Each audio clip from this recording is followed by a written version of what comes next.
हमारी students Hindi study tips channel में आपका स्वागत है। आज हम बात करेंगे रीट एग्जाम में आने वाली साइकोलॉजी जो टॉपिक है आपका, उसके एक टॉपिक पर जिसका नाम है बाल विकास। बाल विकास की डेफिनेशन, सबसे पहले बाल विकास की डेफिनेशन पर बात करेंगे कि बाल विकास की डेफिनेशन किसने दी। तो बाल विकास की डेफिनेशन बर्फ के अनुसार बताने जा रही हूँ। इसमें गर्भावस्था से किशोर अवस्था तक की शाखा का अध्ययन किया जाता है। जो बाल विकास होता है वो गर्भावस्था से लेकर किशोर अवस्था तक की जो क्रिया होती है, यानी कि जो विकास होता है उसके अंदर आता है। अब बात करते हैं बाल विकास के इतिहास पर। जो बाल विकास का इतिहास है वो 18वीं शताब्दी में सर्वप्रथम पैथोलॉजी द्वारा वैज्ञानिक विवरण प्रस्तुत किया गया। जो पैथोलॉजी जो वैज्ञानिक थे उन्होंने इसका अध्ययन 18वीं शताब्दी में किया था। पैथोलॉजी ने अपने बेटे जो 3.5 वर्ष का था, अपने पुत्र अल्बर्ट पर अध्ययन किया था। जो पैथोलॉजी थे उन्होंने खुद के ही बेटे यानी जो 3.5 साल के थे, उनका नाम अल्बर्ट हर था, उन पर अध्ययन किया था और बेबी बायोग्राफी तैयार की थी।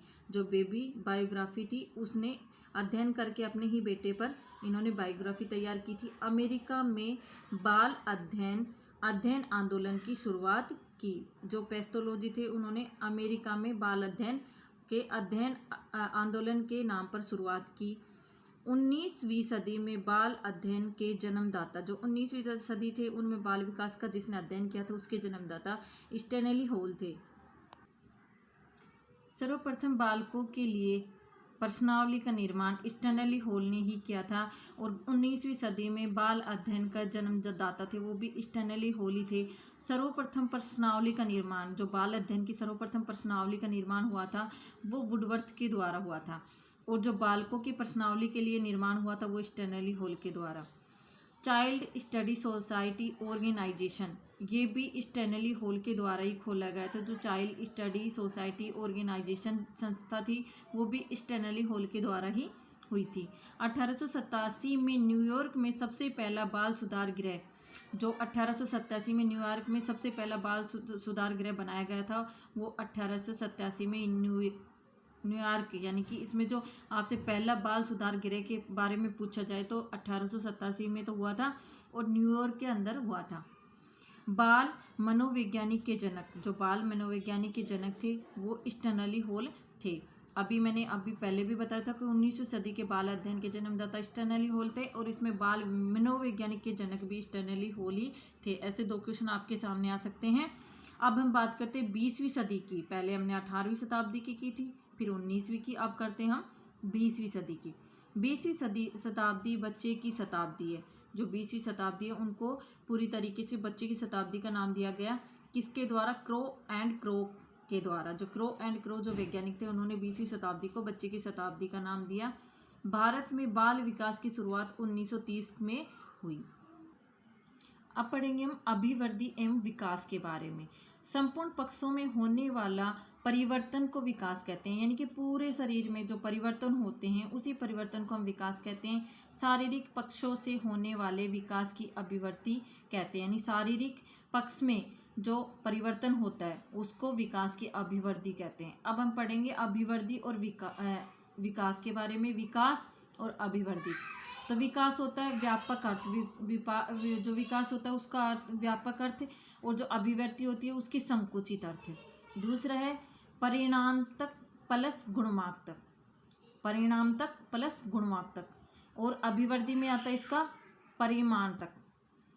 दूसरा होता है कार्य क्षमता, ये होता है लय चो भार वृद्धि, यानी कि लंबाई चौड़ाई और भार की, लंबाई चौड़ाई भार का मतलब वजन की वृद्धि।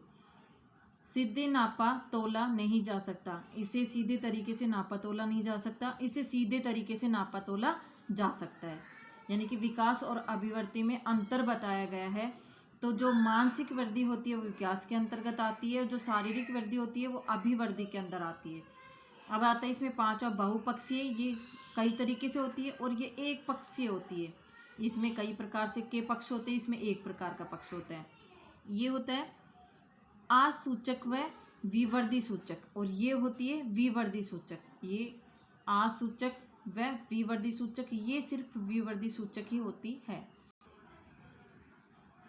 जो परिवर्तन व्यक्ति किशोर अवस्था की ओर ले जाता है, यानी कि ऐसे परिवर्तन जो व्यक्ति को किशोर अवस्था की ओर ले जाता है, उसको हम रचनात्मक परिवर्तन कहते हैं। जो वृद्धावस्था की ओर ले जाता है, यानी कि जो विकास वृद्धावस्था की ओर हमें ले जाता है, वो होता है विनाशात्मक, यानी कि जो हमारा लास्ट का जो विकास होता है, परिवर्तन होता है। अब हम क्वेश्चन 8 के बारे में पता करते हैं कि बाल अध्ययन का पिता, यानी कि जो बाल अध्ययन थे उसके जनक, मैंने आपको पहले भी बताया, वो ये स्टैनली हॉल। पिता, जनक और निर्माणक एक ही होते हैं, इनके अलग अलग घुमा फिरा के क्वेश्चन आ सकते हैं। मानव विकास को क्षेत्रों में विभाजित किया गया है। जो मानव विकास है उसको कितने क्षेत्रों में विभाजित किया गया है, उसके नाम बता रही हूँ। शारीरिक, संज्ञात्मक, संवेदनात्मक और सामाजिक।